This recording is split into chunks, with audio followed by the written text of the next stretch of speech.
hidup itu hanya itu kok, Almi. Ya. Jadi ya saya nggak terlalu mikirin, saya mesti jadi konglomerat, mesti punya uang segunung, punya deposito di sini di sana, punya Ferrari, punya ya segala macam itu. Well, that's not me. Ya, percaya Bang. Ya. Kalau Abang mau nyari uang, ngapain jadi dubes barangkali Bang, tetap jadi lawyer aja ya Bang ya. Iya, jadi dubes itu kan satu kehormatan. Dan pengabdian ya Bang. Dan pengabdian.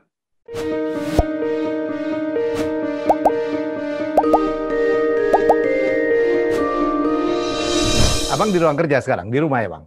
Di ruang kerja. Keren. Kita nggak work from home kita. Oh iya. Angka COVID tinggi juga sekarang di Norwegia Bang?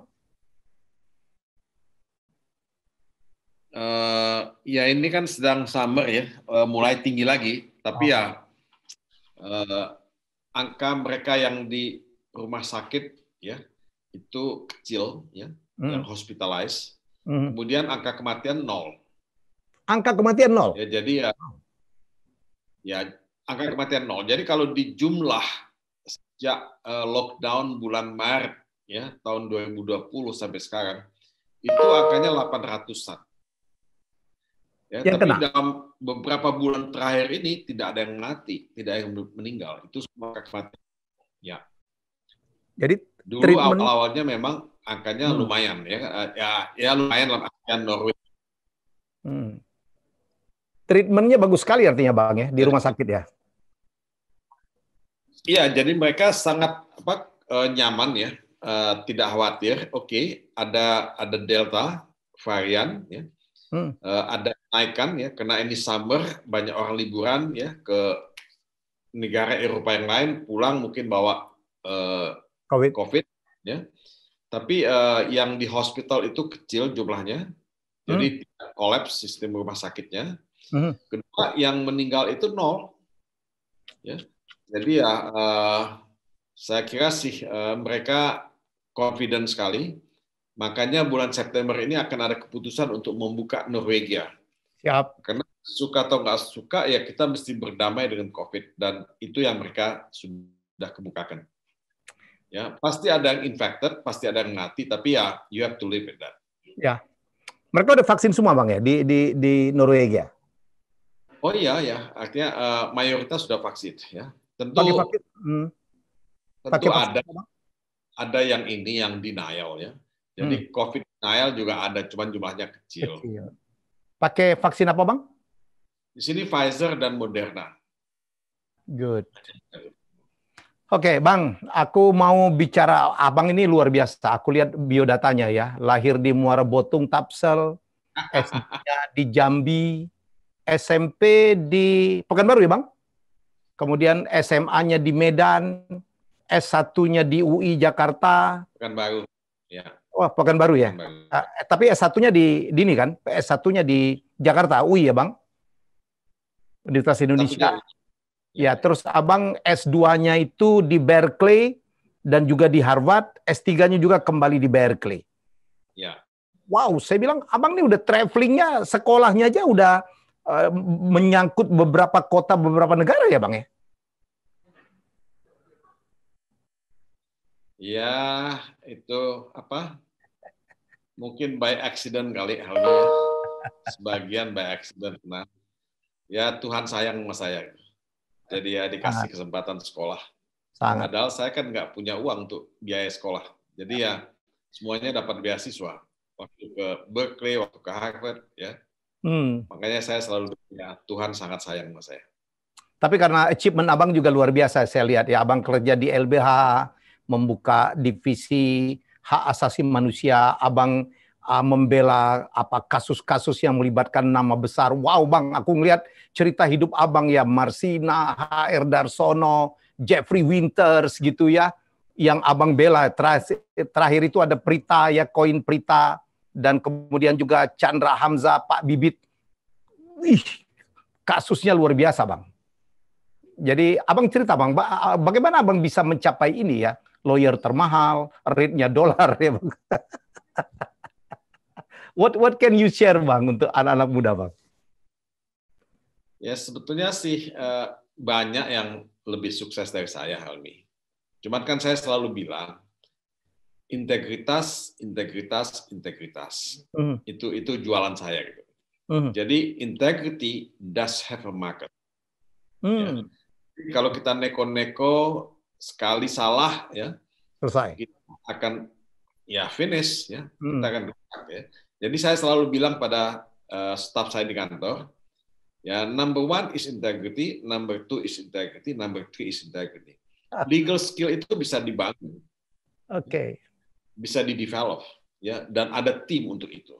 Tapi kalau integrity itu nggak bisa, itu kembali kepada kita sendiri.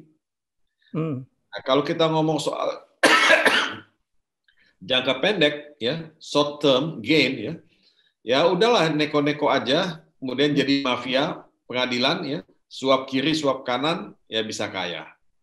Tapi bisa tidur enak, ya bisa tidur enak nggak? Tidak cemas, tidak takut, ya. Nah saya sih tidak mau hidup seperti itu, ya. Nah I'm not complaining, gitu. Saya nggak bilang saya miskin, tapi saya juga bukan super kaya, gitu, bukan kaya. Gitu. Jadi ya buat saya kebahagiaan itu ya saya punya rumah, ya punya kendaraan, I can travel, ya I can send my kid to school, ya dan bisa punya cucu, ya yang manis, yang cantik, ya yang lucu, ya hidup itu hanya itu kok, Almi, ya. Jadi ya saya nggak terlalu mikirin, saya mesti jadi konglomerat, mesti punya uang segunung, punya deposito di sini di sana, punya Ferrari, punya ya segala macam itu. Well, that's not me, ya. Percaya, Bang. Kalau Abang mau nyari uang, ngapain jadi dubes? Barangkali Bang tetap jadi lawyer aja ya, Bang, ya? Iya, jadi dubes itu kan satu kehormatan. Dan pengabdian ya, Bang? Dan pengabdian. Luar biasa. Bang, cerita dong, Bang, kasus Abang yang paling hebat tuh pada saat Abang membela majalah Times melawan Presiden Soeharto ya, Bang, ya? Ya, itu kasus yang saya pikir ya menentukan ya dalam sejarah Indonesia. Karena kasus Time lawan Soeharto itu kasus yang berat sekali. Majalah Time mempublikasikan dugaan korupsi keluarga Soeharto pada waktu itu. Dan menurut Time Magazine, ya mereka sudah memenuhi semua kaidah-kaidah jurnalistik.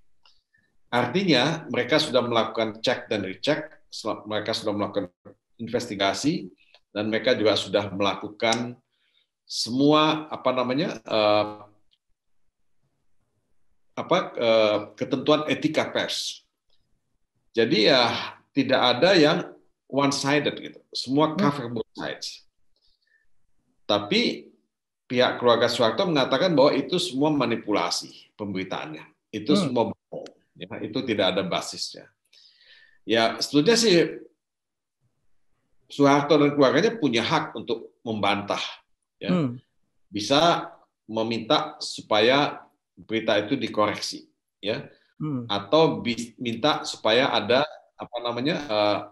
ya wawancara khusus misalnya dibuat tambahan. Ya. Tapi mereka kan menutup pintu, tidak mau diwawancara oleh Time Magazine pada waktu itu. Ya, tapi akhirnya kan dibawa ke pengadilan, ya, dan dianggap sebagai pencemaran nama baik. Tetapi pengadilan menganggap bahwa sebuah berita yang ditulis dengan memenuhi kaidah-kaidah jurnalistik, ya, dan didasarkan pada itikat baik untuk kepentingan umum, itu tidak merupakan tindak pidana. Karena itu Time Magazine dimenangkan oleh pengadilan negeri dan kemudian oleh pengadilan tinggi. Tapi di Mahkamah Agung dikalahkan. Tapi dalam peninjauan kembali dimenangkan. Jadi makanya saya bilang ini satu milestone. Dalam sejarah Indonesia, mungkin saya bisa sedikit bangga, saya satu-satunya yang berhasil mengalahkan Soeharto. Tapi orang tahu itu Abang berat pada saat itu ya, Bang, ya? Loh, itu kantor saya waktu itu dibobol kok, ya. Saya kan punya kantor di Gedung Mayapada, ya. Dulu namanya Dharmala itu. Jadi ya kantor saya di lantai 5 ya. Jadi itu malam-malam masuk ke kantor beberapa orang, tapi dari plafonnya itu, ya itu dibobol, masuk ke dalam semua kamar, bukan kamar saya aja, kamar semua staf saya diobrak-abrik, semua filenya ditaruh di lantai, diobrak-abrik, dan kemudian laci meja kerja saya dibuka. Saya biasanya ada uang, ya, entah mungkin $1.000 atau $2.000, ada jam di situ, ada yang lain-lain juga, itu nggak hilang tuh kami.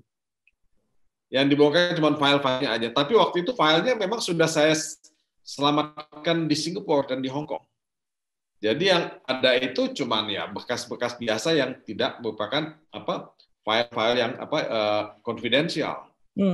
Filenya udah di Singapura, udah di Hong Kong, dan kita waktu itu telepon kan di Sadap. Ya. Kita kalau mau komunikasi dengan pihak Time Magazine, kita berangkat ke Singapura, kita teleponnya dari Singapura. Kita bukan telepon dari Indonesia. Nah, saya waktu itu, ini cerita ya. Waktu itu saya diancam berkali-kali, ya, diancam ya melalui telepon, melalui ini, melalui itu. Akhirnya ada teman, ya, teman dalam juga, teman dari dalam yang mengatakan, this is about time for you to have a bodyguard. Karena you have to think about your safety, your families. Nah, sejak itu saya punya bodyguard memang. Saya punya satpam di rumah yang jaga, ya kan? Ya, saya punya bodyguard juga di mobil waktu itu. Nah, pernah satu kali di Hotel Arya Duta dikejar seseorang dari restoran sampai ke basement. Karena saya mau ya nggak tahu ya apa mau dibunuh atau enggak, tapi saya diselamatkan oleh pihak security Hotel Arya Duta. Jadi itu zaman-zaman yang tidak enak ya ketika nanganin Time Magazine. Ya tapi saya survive kok. Saya thanks God gitu. Until now. Bang, kalau saya itu biasa ada rapid question, Bang. Saya pilihkan 2 tokoh yang dekat ke Abang. Abang lebih milih ke siapa ya? Daniel S. Lev atau Yap Tian Hien? Dua-duanya. Pasti dua-duanya ya. Loh, Yap Tian itu kan saya anggap sebagai orang tua, sebagai guru saya di Indonesia. Yap Tian Hien. Paling jujur, ya, paling straightforward, tidak ada neko-nekonya. Sehingga saya menulis disertasi saya waktu di Amerika, itu saya dedikasikan kepada Yap Tian Hien. Ya. Jadi ya itu dedicated for him, dan saya juga membuat Yap Tian Hien Human Rights Award di Indonesia setiap tahun. Nah itu sudah lama ya, tapi sejak saya bertugas di Oslo itu Yap Tian Hien Award itu kelihatannya tidak jalan. Ya. Nah kemudian Daniel S. Lev itu my supervisor. Ketika saya menulis disertasi, dia yang jadi pembimbing saya. Jadi ya kalau Helmi tanya mengenai Daniel Lev dan Yap, ya pasti saya akan milih dua-duanya. Dengan Pak Yap tuh Abang jumpanya di mana sih, Bang? Dengan Pak Yap itu Abang jumpanya di atau berkomunikasi? Saya kan waktu jadi mahasiswa, ya, saya waktu di LBH kan sudah waktu jadi mahasiswa kan sudah jadi volunteer di LBH. Oke. Nah, saya kenal dengan Pak Yap, dikenal dengan Pak Haryono, Pak Buyung dan sebagainya. Ya. Jadi ya saya masuk LBH full time itu tahun 79 sebetulnya. Tapi tahun 71 ketika LBH didirikan, saya udah masuk di LBH sebagai volunteer. Jadi saya itu yang ya jadi semacam inilah staf pribadinya Bang Buyung waktu itu. Ya bantuin Buyung untuk research, untuk bikin statement, untuk bikin pidato. I started from scratch gitu. Dari bawah, nggak ada honor, nggak ada duit, nggak ada gaji, nggak ada meja. Cuman datang ke LBH. Luar biasa, Bang. Bang, dulu waktu Abang bikin Yap Tian Hien itu award itu banyak yang menggugat juga ya, Bang ya, non pribumi, non Islam ya Bang ya. Gimana Bang ceritanya? Ya saya itu dianggap ya apa ya, mendiskriminasi dan menafikan ya tokoh-tokoh hak asasi manusia beragama Islam. Kenapa nama Yap Thiam Hien yang diabadikan? Kenapa tidak sosok orang Indonesia yang beragama Islam? Ya, nah saya jadi apa ya? Jadi korban ya, yang dikritik, dimaki-maki di banyak tempat ya, termasuk di masjid waktu itu. Tapi ya saya anggap Pak Yap itu walaupun dia Kristen, ya, tapi dia sangat menghormati semua agama.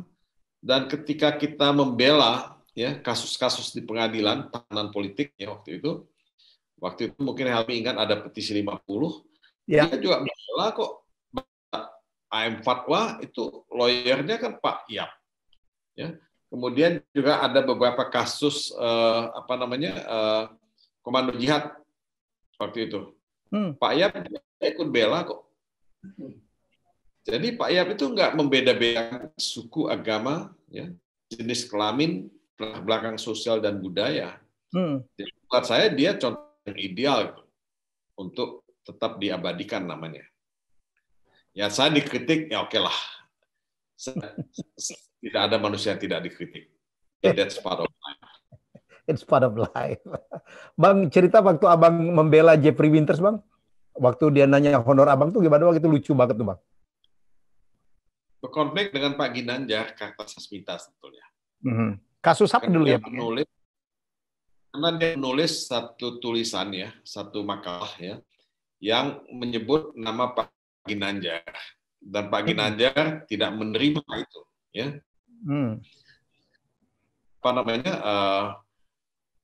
Ya suka dengan tulisan itu, dan Pak Ginanjar kan melaporkan yang bersangkutan ke Kejaksaan Agung. Nah, cerita ya saya mendampingi di Kejaksaan Agung, tapi kan Jeffrey ini ingin bayar ya saya, dan ya saya bilang ya kamu sih nggak bisa bayar saya, tarif saya tinggi, saya bilang. Dolar. Ya dia bilang memang saya nggak bisa bayar deh. Tapi ya, saya sih memang udah mengasumsikan ya bahwa saya memberikan pelayanan gratis pada dia. Sama dengan saya selalu memberikan bantuan hukum ya, jasa hukum yang cuma-cuma buat media di Indonesia. Karena dulu Tempo saya juga pegang tuh. Waktu Tempo di Predol. Saya kan juga lawyer-nya Tempo. Ya. Kemudian waktu Tempo kasus dengan Tommy Winata, kan saya juga lawyer Tempo. Itu semua kasus-kasus yang merupakan apa yang disebut ya public interest buat saya. Jadi kalau di dunia usaha ada corporate social responsibility, CSR, ya itu CSR-nya saya sebagai lawyer. Karena lawyer itu kan mesti bayar zakat juga. Ini zakat profesi lah buat kita. Nah, yang menarik pada kasus Jeffrey, ya, yang menarik pada kasus Jeffrey, saya kan dibayar dengan jas yang dibawa oleh dia dari US waktu dia datang kembali ke sini. Dia kasih jas. Ya buat saya itu sih luar biasa gitu ya. Ya saya masih simpan jasnya di Jakarta. Nah, saya juga pernah dapat lukisan ya, dari pelukis Agus Suwage. Agus Suwage tahu saya. Lukis Agus Suwage yang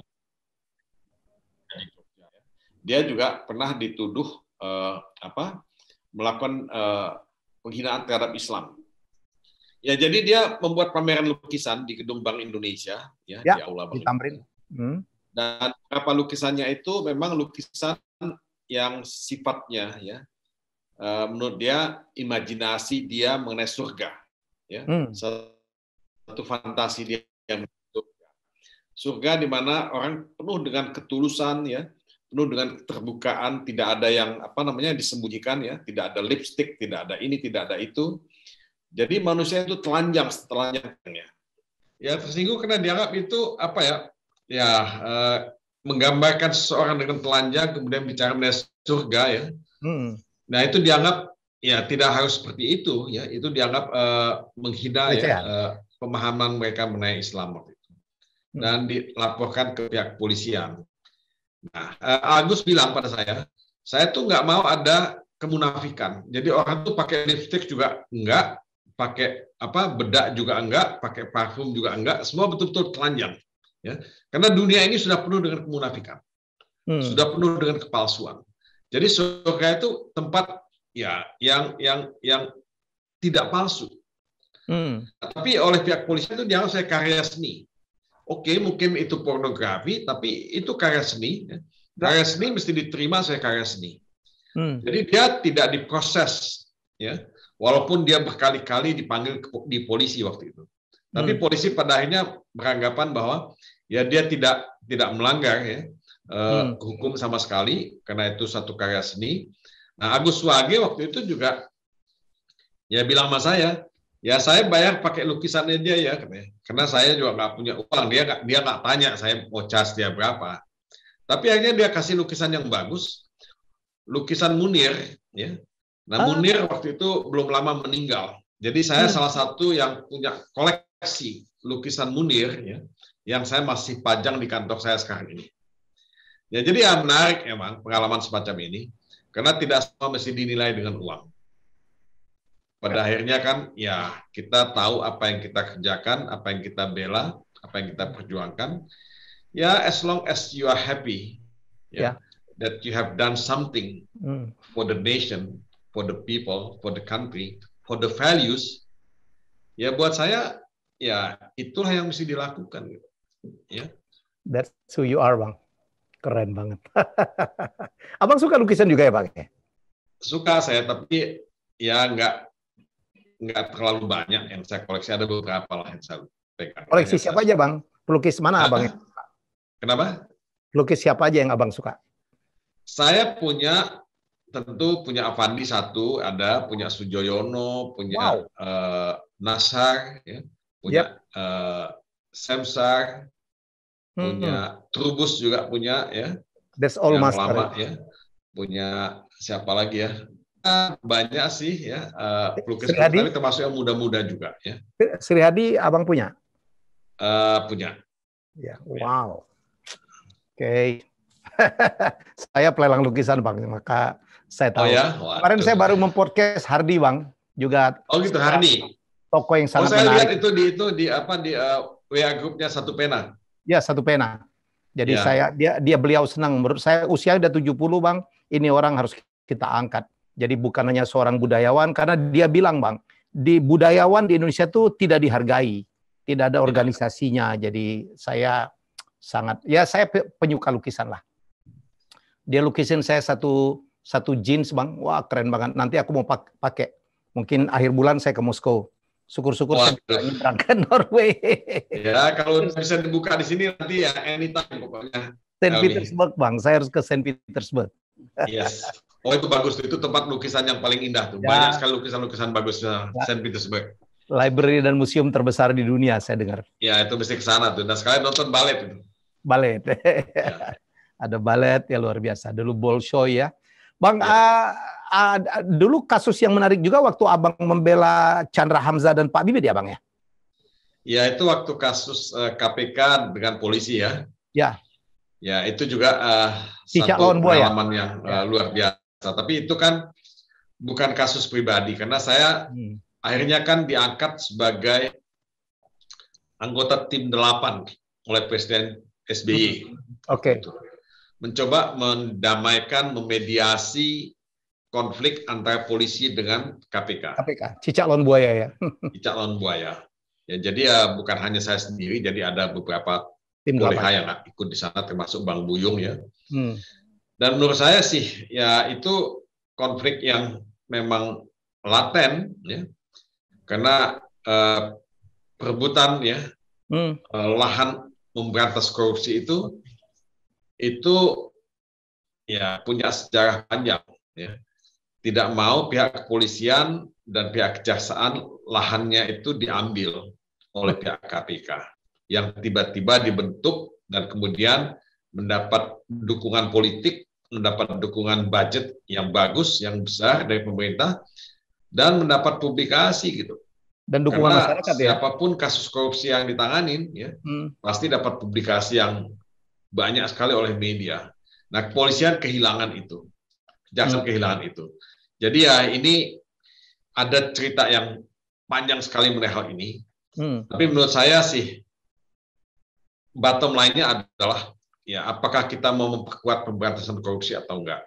Ya, itu bottom line-nya. Kalau misalnya kita enggak, ya oke, enggak apa-apa. Ya dikembalikan lagi kepada kepolisian dan kejaksaan.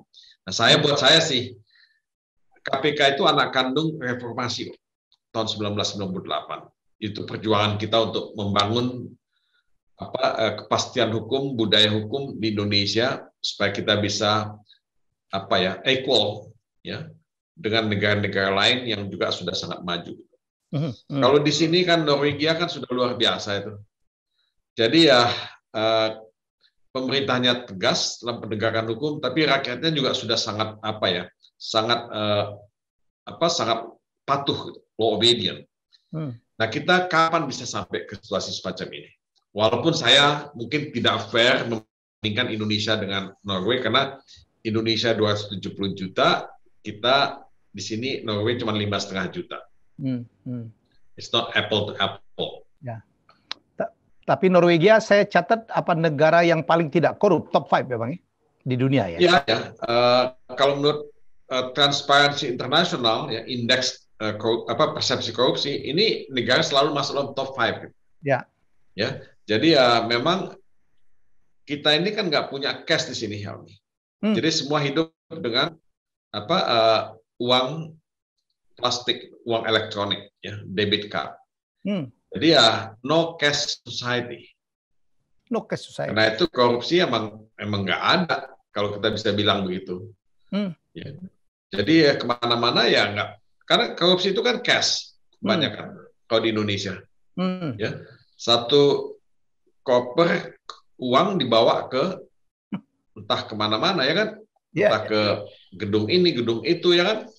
Ya itu yang dibagi-bagikan. Kalau di sini kan nggak mungkin punya uang sebanyak itu. Dan pasti kelacak ya Bang ya?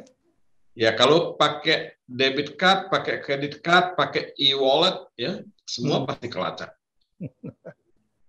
Luar biasa. Jadi ya there's no way ya kan untuk korupsi.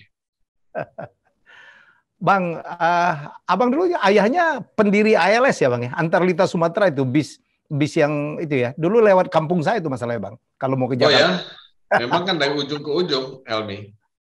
Ya ayah saya ikut merintis itu karena ayah saya sebelumnya kan bekerja di Palembang. Ayah saya itu kan kerjanya di perusahaan minyak Belanda. Apa? Stanford? DPM. Jadi pindah-pindah dari Pelaju, Sungai Grong ya, Palembang, Jambi, dan ketika berhenti sebagai pegawai perusahaan minyak Belanda, ayah saya pulang ke Medan dan ikut merintis pendirian ALS. Antar Lintas Sumatera. Legend itu. Jadi ya itu mulai kecil ya kan, mula-mula namanya ABS ya, Batang Gadis Sejati. Tapi belakangan kena ekspansi ya, rutenya dari ujung ke ujung, makanya dibuat jadi ALS. Dia berubah dari ABS. Antar Lintas Sumatera. Siapa nama Bapak Bang? Sati Lubis ya? Mas Lubis. Ya. Mas Lubis. Nah, itu dalam beberapa publikasi disebut Sati Lubis. Sati Lubis itu adalah salah satu partner yang lain, pemegang saham yang lain. Lubis juga tapi. Ya itu perusahaan perusahaan primordial satu kampung itu. Abang tetap selek Kota Nopan ya Bang ya? Kota Nopan ya kota yang paling besar, tapi kan kalau saya kan Muara Botung ya, kota kecil sekali, bukan kota sih, kampung. Kampung, ya. Desa yang kecil sekali, yang nggak ada dalam map. Abang tuh perjalanan hidupnya colorful ya, cita-cita jadi penulis, abang nulis puisi, baca puisi. Abang angkatan siapa Bang? Sutarji Kalzumbari itu dulu saya Bang ya, sama Abdul Hadi WM ya? Ya satu angkatan sama Abdul Hadi WM masuk kalau Zumbari ya, ya itu angkatan saya waktu saya mulai nulis puisi. Ya. Tapi saya udah nggak banyak nulis puisi Helmi. Tapi Helmi, saya akan kirim aja pada Helmi. Saya kan baru menulis novel diterbitkan oleh Gramedia. Oh ya? Apa judulnya Bang? Novel saya itu Menunda Kekalahan itu sudah di launching ya 2 minggu yang lalu. Ya. Oke. Nah nanti saya kirim sama Helmi dah. Saya suruh sekretaris saya di Jakarta kirim ke Helmi. Ya. Luar biasa Pak, terutama penulisnya luar biasa. Ya mudah-mudahan juga novelnya ya memberikan sumbangan pemikiran karena itu mengenai hukuman mati. Ya. Oke. Jadi ya Joko Chandra, bukan Joko Chandra, Joko Anwar, ya. Joko Anwar udah Joko mau ambil. Anwar, kok bisa salah ngomong Joko Chandra ya? Jauh banget Bang Joko Anwar. Jauh banget ya. Joko Anwar itu mau memfilmkan novel itu karena dia udah baca. Based on true story, Bang? Dia kan mau ke LA 2 tahun, jadi ya nggak tahu apa jadi atau enggak. Based on true story? No. Based on true story. Based on true story, tapi kan novel is a novel ya. Jadi ya pasti ada perubahan di sana. Ada fiktifnya ya. Ya, ada ya novel ya fiction ya. Bang, cerita tentang waktu Abang bela koin Prita itu gimana ceritanya itu, Bang ya? Koin untuk Prita dulu. Nah, sebetulnya kalau Prita itu saya tidak langsung membela ya Prita, Helmi ya. Itu kan teman-teman yang lain yang melakukan pembelaan ya. Saya cuma ikut mendukung dari belakang ya. Mencoba menggalang opini publik, mencoba menggalang teman-teman yang punya concern, punya komitmen yang sama untuk melakukan sesuatu membela Prita. Karena kan tidak mungkin kita ya membiarkan Prita dihukum ya. Untuk niat baik yang dia lakukan, ya. Karena ya hegemoni oligarki ya dunia industri termasuk dunia industri kesehatan itu ya nggak bisa dibantah ya. Dan saya kira sih mereka butuh kritik ya. Nah kritik dari Prita itu kan kritik yang bagus sebetulnya. Ya, jadi ya tidak boleh telinganya tipis mendapatkan kritik semacam itu. Jadi ya siapapun dia kita pasti bela. Cuman kan masalahnya adalah ya banyak penegak hukum kita, banyak hakim kita, ya, banyak polisi ya yang melihat hukum secara harfiah gitu, tidak melihat semangat keadilannya. Kalau saya selalu mengatakan bahwa hukum yang tidak adil ya bukan hukum. Ya, berita itu buat saya nggak bisa dibaca harfiah apa yang ditulis. Berita itu ya what is between the lines. Jadi ya kita mesti coba lihat di balik itu apa. Di balik itu ada filosofinya tentunya. Hukum itu ada filsafat hukumnya. Nah filsafat hukum itu selalu bicara mengenai keadilan gitu. Ya. Jadi kalau saya selalu melihat ya kita ini bicara hukum tapi banyak yang tidak ngerti hukum itu apa gitu. Kalau hukum itu tidak adil ya sebenarnya bukan hukum. Makanya kita bicara mengenai rule of law atau rule by law. Kalau Hitler dia melakukan pemerintahan berdasarkan rule by law. Tapi kan kalau pemerintahan yang adil itu melakukan rule by law, rule of law. Oke, luar biasa kasus-kasus yang abang tangani. Bang, kalau saya boleh tanya nih Bang, Abang kan lahirnya 4 Juli ya Bang ya? Pas banget dengan hari ulang tahun Amerika, betul ya Bang ya? Iya. 4 Juli tahun 49. Jadi Abang sekarang 72 tahun, tapi Abang muda sekali. You look much younger than your age, Bang. Apa karena Abang? Thank you. Makasih banyak, Elmi. Ya apa karena Abang happy gitu ya. Sekarang menjalanin passion. Saya tahu, saya kaget ternyata orang bingung dulu. Ada lawyer top berbayaran mahal, ya berkaliber internasional dibayar pakai dolar, mau jadi dubes gitu. Jadi ini apa yang dicari Bang Todung Mulia Lubis? Termasuk saya, apa yang dicari Bang Todung ini? Ya ternyata Abang menjalanin passion, betul gitu ya Bang ya? Sharing dong. Yang penting kan kita tidak neko-neko. Itu aja yang paling penting. Jadi kita bersyukur ya untuk apa yang kita sudah dapatkan ya. Dan kita ya mendukung semua perubahan, semua perbaikan. Dan buat saya bekerja sebagai duta besar adalah bagian dari amanah, bagian dari komitmen yang saya punya ya. Walaupun sebetulnya ya saya sih bisa aja tetap tinggal di Jakarta ya. Tapi Pak Jokowi ya dia sangat baik ya. Dan saya sebetulnya sebelumnya juga pernah ditawarkan untuk jadi dubes ya.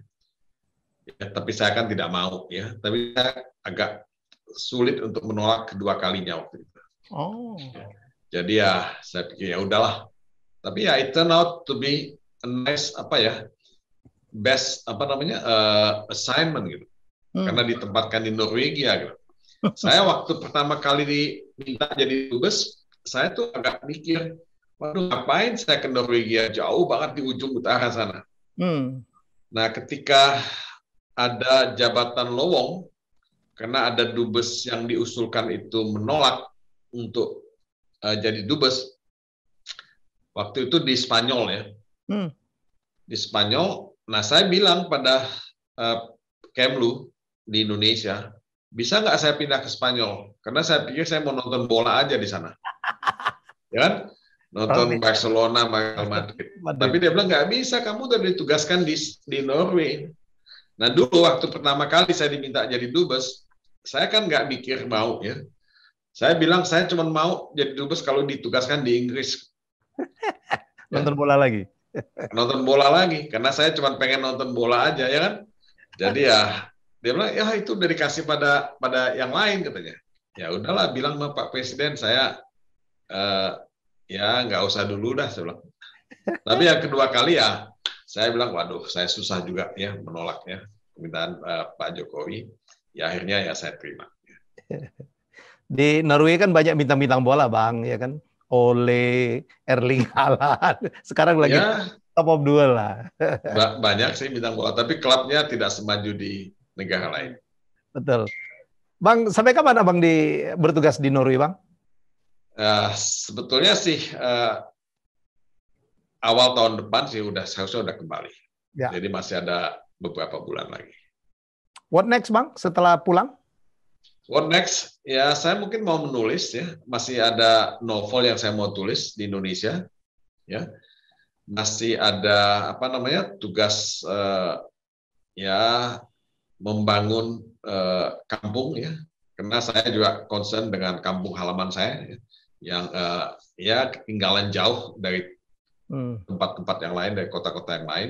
Muara Botung ya. Ya, Muara Botung ya, Kota Nopan ya. Jadi mungkin ya ada beberapa pekerjaan lah. Saya sih nggak mikir yang gede-gede, mikir yang biasa-biasa aja yang bisa dilakukan, yang doable. Law firm Abang masih jalan ya, Bang? Masih. Alhamdulillah masih jalan ya. Dan ya saya tentu kembali ke law firm ya, karena basisnya di sana. Dan juga mungkin ya mengerjakan beberapa pekerjaan sosial yang lain. Oke, Bang Todung, luar biasa. Sesuai dengan namanya. Todung itu payung ya, Bang, ya, pelindung ya. Todung ya. Mulia lagi. Tudung kan, maksudnya tudung kan itu kan tudung ya kan? Payung ya. Begitulah Abang, jadi memaknai apa nama yang diberikan oleh orang tua. Abang menjadi pelindung, banyak sekali yang Abang bela, banyak sekali yang sudah Abang hasilkan. Ya, wah, cerita hidup Abang luar biasa ya. Kuliah di Amerika, beasiswa, membela kasus-kasus besar, sukses. Ya, orang semua tahu Abang sukses, rate-nya mahal. Tapi Abang, saya dengar masih nggak main golf ya, Bang ya? Kenapa? Masih nggak main golf, Abang? Enggak, saya nggak main golf, Bang. Dari dulu saya nggak main golf, karena dulu saya kan membela penduduk yang tanahnya dirampas untuk ya pembuatan lapangan golf. Jadi ya saya putuskan ya udahlah saya nggak main golf. Walaupun sebetulnya kalau saya main golf di sini, di Norway atau di US, itu nggak ada hubungannya dengan penggusuran.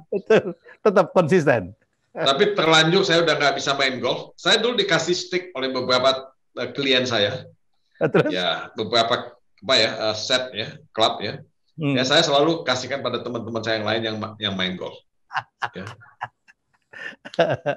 Oke Bang. Saya doakan Abang sukses, tetap sehat. Saya kalau diberikan umur oleh Allah kepengen betul ya ke Norway, ke daerah-daerah Skandinavia. Asal sudah buka aja. Kalau buka kita jalan lah Bang. Wah, saya kepengen lihat. Pokoknya kita tunggu di sini Helmi ya. Anytime ya, let me know ya. Oke Bang. Jadi ya mudah-mudahan kita bisa ketemu di sini. Yes. Oke. Ya. Sukses, Thank you. Bang. Ya, thank you sama-sama. Thank you. Baik, itulah wawancara saya dengan luar biasa. Kita menggali banyak hal dari tokoh yang sangat inspiratif ya, perjalanan hidup ya, mengejar mimpi, passion, mengabdi, everything is there. Ada puisinya, ada pencapaian luar biasa dari seorang yang sangat saya kagumi, Duta Besar Indonesia untuk Norwegia dan Islandia, Bang Todung Mulya Lubis. Kita jumpa lagi dengan tamu saya selanjutnya. Bye-bye.